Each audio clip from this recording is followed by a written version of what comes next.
Je n'aurais jamais cru que la vie m'amènerait à ce point, debout au bord du désespoir, m'accrochant au dernier lambeau de dignité qui me restait. Il y a encore quelques mois, tout me semblait stable. J'avais un travail, un foyer, un mariage qui, bien que loin d'être parfait, me semblait solide. Mais maintenant, tout m'échappait comme du sable entre mes doigts. Les factures s'accumulaient plus vite que je ne pouvais les compter. Mon compte en banque était une plaisanterie cruelle, affichant des chiffres qui ne faisaient que confirmer mon impuissance. Mes candidatures restaient sans réponse, ma boîte mail se remplissait de refus, et chaque piste que je suivais menait à une impasse. J'essayais de cacher ma frustration à Daniel, mon mari, mais la tension entre nous était déjà insupportable. Il n'était plus l'homme que j'avais épousé il y a 5 ans. À l'époque, après une dure journée, il me prenait dans ses bras et me disait que tout irait bien. Mais ces derniers temps, il me regardait à peine. Ses mots étaient froids, distants, comme si j'étais devenu un problème de plus dans sa vie déjà stressante. Quand je lui ai parlé d'un nouvel entretien d'embauche raté, il n'a presque pas réagi. « Je fais de mon mieux », ai-je dit, la voix tremblante. Il a soupiré en se massant les tempes. « On ne peut pas vivre en essayant. Emma, les factures, elles, n'attendent pas. » Ce n'était pas tant ce qu'il avait dit, mais la manière dont il l'avait dit, comme s'il avait déjà abandonné. Cette nuit-là, allongé dans le noir, je me suis senti comme une ratée. Le loyer était en retard, le propriétaire nous avait déjà mis en garde. Il ne nous restait que quelques jours avant que l'expulsion ne devienne une menace réelle. J'ai pensé à appeler mes parents, mais je ne pouvais pas. La honte d'admettre mon échec était trop grande. Le lendemain matin, après que Daniel soit parti au travail sans même au revoir, j'ai pris ma décision. Je devais parler à M. Carter. M. Carter était une présence intimidante. Grand, large d'épaules, toujours impeccablement habillé, il dégageait une autorité silencieuse.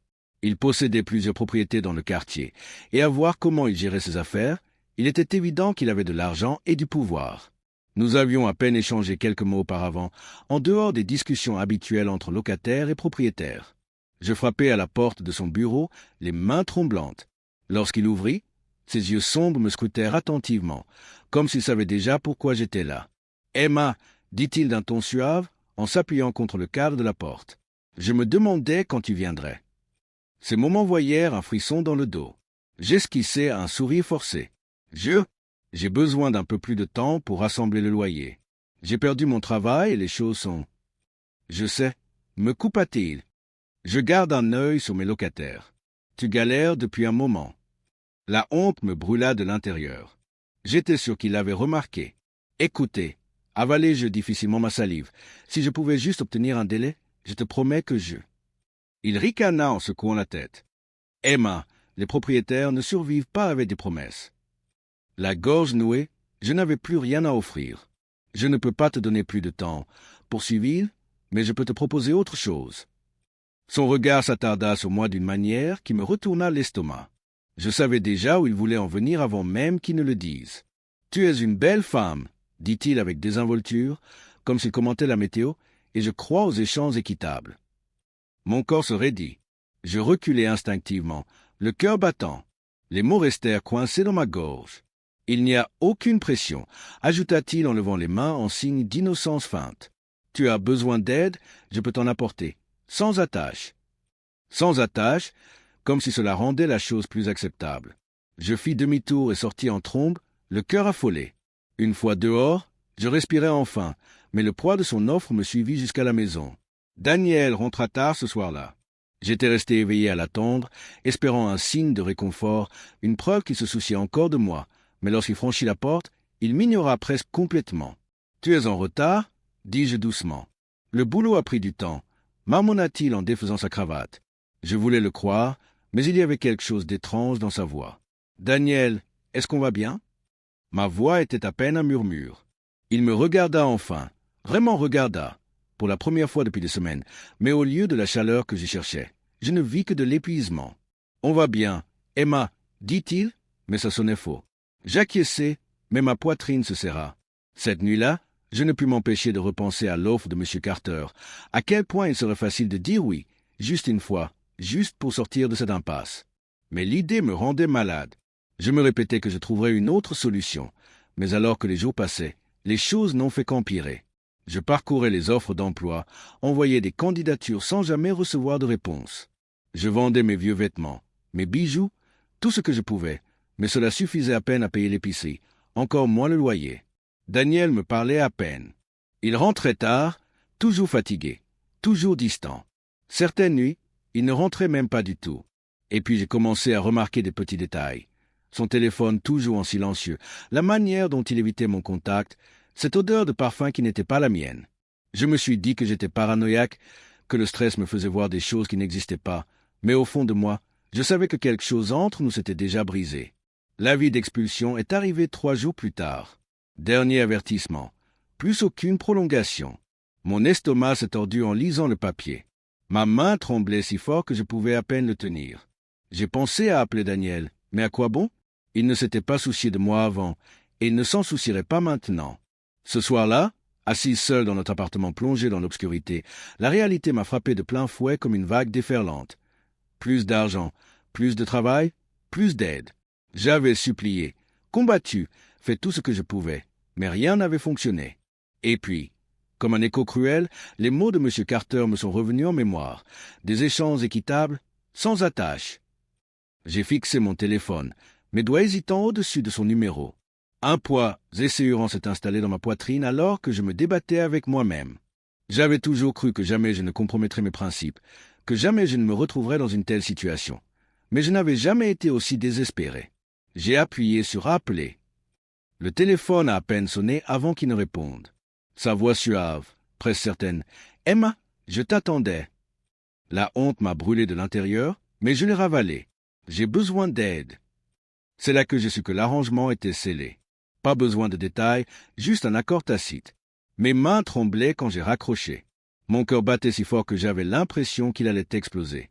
Je suis resté assise en silence, essayant de me convaincre que je pouvais aller jusqu'au bout. Je me suis dit que ce serait juste une fois, juste pour traverser cette épreuve, juste pour survivre, mais au fond, je savais la vérité. Il n'y a jamais de juste une fois. La culpabilité m'a envahi avant même que cela ne se produise. Je pouvais la sentir s'infiltrer en moi, m'enrouler autour de l'esprit comme un nœud coulant. Je me suis interdit de penser à Daniel, interdit de penser à ce que j'étais sur le point de faire. J'avais été fidèle pendant 5 ans, mais lui, l'avait-il été?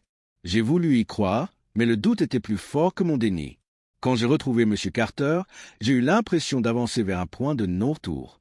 Sa présence était écrasante, son assurance inébranlable. Il ne m'a pas demandé si j'étais sûr, il connaissait déjà ma réponse. Quand ce fut fini, j'ai eu la nausée. Je ne pouvais même pas me regarder dans le miroir.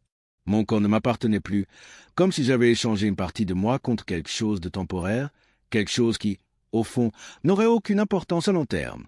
Mais j'ai aussi ressenti du soulagement. Le loyer était payé, l'expulsion n'était plus une menace.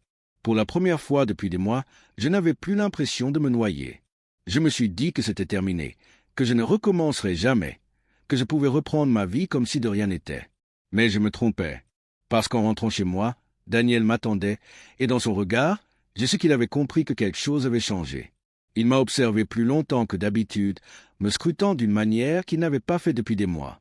Il n'y avait pas son épuisement habituel, ni son indifférence, juste du soupçon.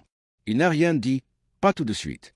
Il m'a juste regardé alors que je me déplaçais dans l'appartement, feignant que tout était normal, mais je sentais le poids de ce que j'avais fait flotter entre nous.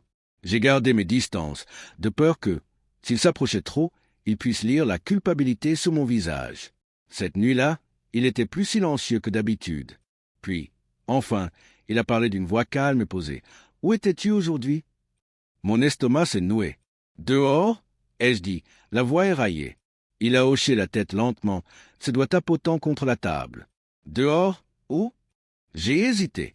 Cela lui a suffi. Il n'a pas insisté, mais le mal était fait. Les jours suivants ont été insupportables.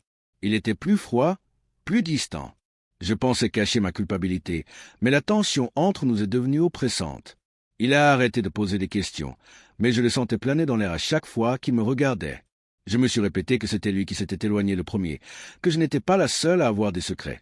Le parfum, les nuits tardives, sa manière d'avoir abandonné notre mariage bien avant que je ne prenne ma décision. Mais savoir cela ne suffisait pas à apaiser la culpabilité qui me rongeait de l'intérieur. Et puis j'ai trouvé le message. Il n'était même pas caché. Son téléphone était posé sur le comptoir, l'écran allumé, une notification qui n'avait pas pris la peine d'effacer. Un nom que je ne connaissais pas, un message que j'aurais préféré ne jamais voir. La nuit dernière était incroyable. Quand est-ce qu'on se revoit? Ma poitrine s'est serrée. Les mots se sont brouillés alors que je tentais de les assimiler. Tout en moi hurlait que c'était une erreur, qu'il devait y avoir une autre explication. Mais je savais depuis longtemps. J'ai reposé le téléphone avec précaution, comme si le toucher trop brusquement rendrait la réalité encore plus insupportable. J'ai attendu la colère, j'ai attendu la trahison, mais tout ce que j'ai ressenti, c'était du vide. Quand Daniel est rentré ce soir-là, je ne l'ai pas confronté tout de suite. Je voulais qu'il parle en premier, qu'il fasse au moins semblant de ne pas me mentir en face, chaque fois qu'il me disait qu'il travaillait tard, mais il ne l'a pas fait. Il ne m'a presque pas regardé. Alors j'ai parlé en premier. C'est qui? Elle? Il s'est figé. Son expression n'a pas changé, mais son corps s'est tendu. Il n'a même pas demandé de quoi je parlais. Il savait. Emma, ne me mens pas, pas maintenant. Il a soupiré, passant une main sur son visage déjà fatigué. Ce n'est pas ce que tu crois. J'ai ri sans joie. Ça ne l'est jamais, n'est-ce pas? Le silence était tiré entre nous, puis il a fini par soupirer. Je n'avais pas prévu que ça arrive. C'est arrivé, c'est tout. Ces mots m'ont transpercé, mais ce qui faisait le plus mal, c'était son calme, comme s'il acceptait déjà, comme s'il n'était même pas désolé. Depuis combien de temps? Ma voix n'était qu'un murmure. Il a hésité. C'était une réponse en soi. J'ai senti quelque chose se briser en moi. Le dernier fil qui me retenait a lâché, et soudain, je n'ai plus pu garder le silence. Moi aussi, ai-je dit. Sa tête s'est relevée d'un coup. Pour la première fois depuis des mois, j'avais toute son attention. J'ai forcé mon regard à croiser le sien, même si mon cœur battait à tout rompre. Moi aussi, j'ai fait la même chose. Un éclair de choc traversa son visage, rapidement remplacé par quelque chose de plus sombre. Avec qui? J'avalai avec difficulté. Monsieur Carter. Le silence qui suivit était étouffant. Son expression se tordit en quelque chose d'indéchiffrable, un mélange d'incrédulité et de colère. « Tu plaisantes » dit-il, mais il savait déjà que ce n'était pas le cas. Je secouai la tête. J'étais désespéré. Nous allions être expulsés. Je ne savais pas quoi faire d'autre. Son rire fut sec, amer. Alors ça rend les choses acceptables. Je serrai les poings. « Tu crois que ce que tu as fait est mieux ?» Il s'avança, ses yeux brûlant les miens. Au moins, je ne me suis pas vendu. Ces mots frappèrent plus fort qu'une gifle. Mon souffle se coupa, mais je refusai de détourner le regard. Au moins, moi je l'ai fait pour survivre, rétorquai-je. C'est quoi ton excuse? Pendant un instant, nous ne dîmes rien. Nous nous contentâmes de nous fixer, réalisant en même temps qu'il n'y avait plus rien à sauver. L'amour, la confiance que nous avions bâtie, tout était détruit. Daniel secoua la tête et recula. Je ne peux pas faire ça. Je savais ce qui allait suivre avant même qu'il ne le dise. Je pars? Je ne tentais pas de l'arrêter. Je ne pleurais pas, je me contentais d'hocher la tête, parce qu'au fond, j'avais toujours ce que ça finirait ainsi. Tandis qu'il faisait sa valise et franchissait la porte, je restais assis sur le canapé, fixant l'espace vide qu'il laissait derrière lui. J'avais tellement voulu croire que ce que j'avais fait ne changerait rien, que je pourrais réparer les choses, que nous pourrions surmonter ça. Mais la vérité, c'est que nous étions brisés bien avant tout cela. Le silence dans l'appartement était assourdissant. Daniel était parti, et pour la première fois depuis des années, j'étais vraiment seul. Plus d'attente interminable pour qu'il rentre, plus besoin de faire semblant que tout allait bien, juste moi face aux conséquences de mes choix. J'avais passé tant de temps à justifier ce que j'avais fait, à me convaincre que c'était une question de survie, que je n'avais pas eu d'autre option. Mais en regardant cet espace vide où se trouvaient autrefois les affaires de Daniel, la vérité était inévitable. Je m'étais trahi bien avant de le trahir lui. Survivre, ce n'était pas seulement une question d'argent. C'était aussi une question de dignité, de rester fidèle à qui j'étais même dans les pires moments. Et je m'étais laissé mourir morceau par morceau, en me persuadant que c'était la seule voie possible. Je repensais au moment où tout avait commencé à s'effondrer, quand Daniel s'était éloigné, quand le poids de nos épreuves était devenu trop lourd. Je l'avais blâmé, je lui en avais voulu de ne plus être l'homme qu'il était autrefois. Mais étais-je resté la même femme qu'il avait épousée? Ou avais-je, moi aussi, changé sans même m'en rendre compte?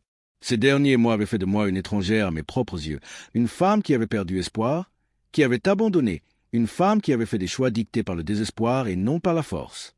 Il était temps que je me retrouve. La première chose que je fis, ce fut d'appeler M. Carter.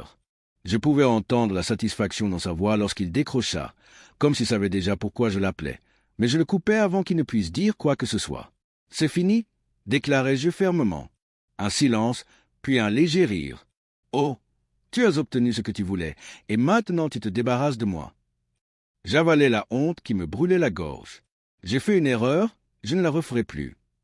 Il soupira, à peine déçu. Ton choix? Je raccrochais avant qu'il ne puisse ajouter autre chose. Ce n'était pas juste à propos de lui. C'était une question de reprendre le contrôle de ma vie, de ne plus être la victime de mes propres décisions. Les semaines suivantes, je me reconstruisis, pas seulement financièrement, mais aussi émotionnellement. Je pris tous les petits boulots possibles, serveuse, freelance, tout ce qui me permettait de tenir. Ce n'était pas facile. Certains jours cela semblait insurmontable, mais chaque dollar gagné par mes propres moyens, chaque petit pas en avant me donnait l'impression de retrouver une partie de moi-même. Daniel ne m'appela pas, il ne m'envoya aucun message, et je ne cherchais pas à le contacter non plus. J'avais passé trop de temps à essayer de m'accrocher à quelque chose qui était déjà brisé, mais maintenant je comprenais. Certaines choses ne sont pas faites pour être réparées. Parfois, la meilleure chose à faire, c'est de lâcher prise. Un soir, après une longue journée de travail, je me retrouvais debout devant le miroir, m'observant vraiment pour la première fois depuis des mois. Je ne vis pas la femme désespérée qui avait autrefois fait un choix qu'elle ne pourrait jamais effacer. Je vis quelqu'un de plus fort, quelqu'un qui avait traversé l'enfer et qui tenait toujours debout. Le passé ne pouvait pas être effacé, mais il ne devait pas me définir non plus. J'avais appris à la dure que le désespoir pousse à faire des choses que l'on ne pensait jamais être capable de faire, que la trahison n'est pas toujours noire ou blanche, que les pires décisions naissent parfois de la douleur et non de la malveillance. Mais j'avais aussi appris que la rédemption est possible, pas à travers des excuses, pas à travers des regrets, mais à travers le changement. Je n'étais plus cette femme, et je ne le serai plus jamais.